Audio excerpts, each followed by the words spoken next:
Les phosphates, c'est l'une des richesses minières du Togo. Son exploitation a commencé officiellement en 1961 par la première pioche. 62 ans plus tard, le gisement appelé phosphate clair est en fin de vie.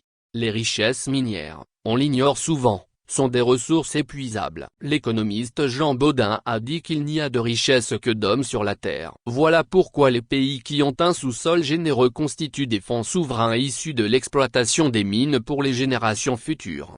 Pour revenir au phosphate, au rythme actuel de l'exploitation, à savoir 1,5 million de tonnes par an, la mine de Dabati n'a encore qu'une durée de vie de 6 ans. Celle de Kpogam 8 ans au plus. Le sous-sol de Djablé et une partie de la zone de Kégué sont bourrés de phosphate, seulement il sera difficile de déplacer cette partie de la ville. Est-ce à dire que dans 10 ans le Togo n'aura plus de phosphate? Non. Le phosphate clair exploité depuis 1961 sera en fin de vie. Mais il y a le phosphate carbonaté découvert dans la même zone dont les estimations sont à des milliards de tonnes. Il a également été découvert des phosphates dans toute la ville de Bassar. De 1961 à ce jour, où passent réellement les recettes de ce minerai? La fameuse nationalisation de 1974 n'aura servi en réalité qu'à enrichir une famille et une poignée de barons insatiables. La SNPT, Société Nouvelle des Phosphates du Togo, NDELR. Aujourd'hui, c'est 1400 employés en CDI et 400 employés occasionnels des sociétés de sous-traitance,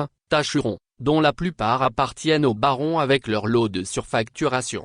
La plupart des employés occasionnels ne gagnent pas 100 000 francs par mois. La masse salariale de la SNPT est de 7,5 milliards par an. Il faut ajouter le coût des investissements lorsque c'est nécessaire. À la faveur de la guerre en Ukraine, le prix du phosphate s'est envolé sur le marché international et le Maroc, un des grands producteurs, tire le plus grand profit actuellement. L'année dernière, c'est-à-dire à la date du 31 décembre 2022, le Togo a produit un 388 tonnes pour un prix de $300 la tonne sur le marché international. Fin septembre 2023, la SNPT a produit un 124,000 tonnes pour un prix de $300 à $320 la tonne. Les principaux clients sont l'Inde, le Singapour, l'Australie. 4 bateaux sont chargés en moyenne par mois au port minéralier de Kpémé. Malgré cette embellie pour les phosphates, la contribution de la SNPT au budget de l'État est dérisoire. Curieux. Depuis bientôt 20 ans,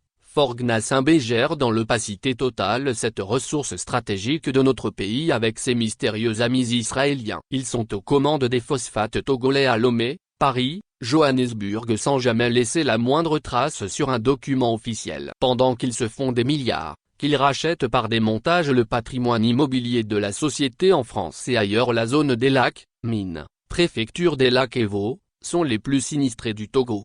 Absence de routes, d'écoles, d'électrification, de centres de santé ou d'hôpital digne de ce nom. Pollution de la mer et des cours d'eau et du lac. Envasement du lac Togo à partir de l'embouchure d'Anéo jusqu'à Sevatserikop. Maladie des dents, des poumons et des yeux des populations de Kpémé exposées à la pollution. Dépossession des terres agricoles avec des indemnités dérisoires.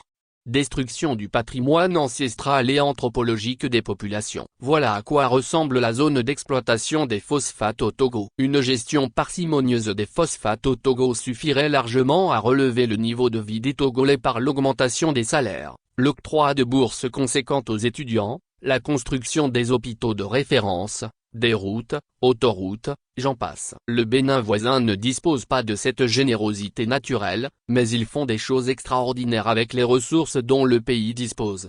Après 62 ans d'exploitation des phosphates dont une fameuse nationalisation a fait danser les Togolais, il faut faire maintenant le bilan et préserver le peu qui reste pour les générations futures. Le Togo est une petite bande de terre, mais un scandale géologique dans cette région. Il est inadmissible que l'exploitation de ces richesses ne profite qu'à une minorité et leurs suppôts étrangers qui se font des fortunes pendant que le peuple avachi crève la faim et baigne dans une pauvreté ambiante. On ne peut pas être dirigeant et avoir un goût poussé pour l'argent et manquer autant de patriotisme. Le Togo doit survivre à ses dirigeants actuels. Il faut sauver les meubles. Les gens volent ailleurs aussi, mais ils construisent au moins leur pays. Nous consacrerons un gros dossier aux phosphates bientôt sur notre site L'Alternative.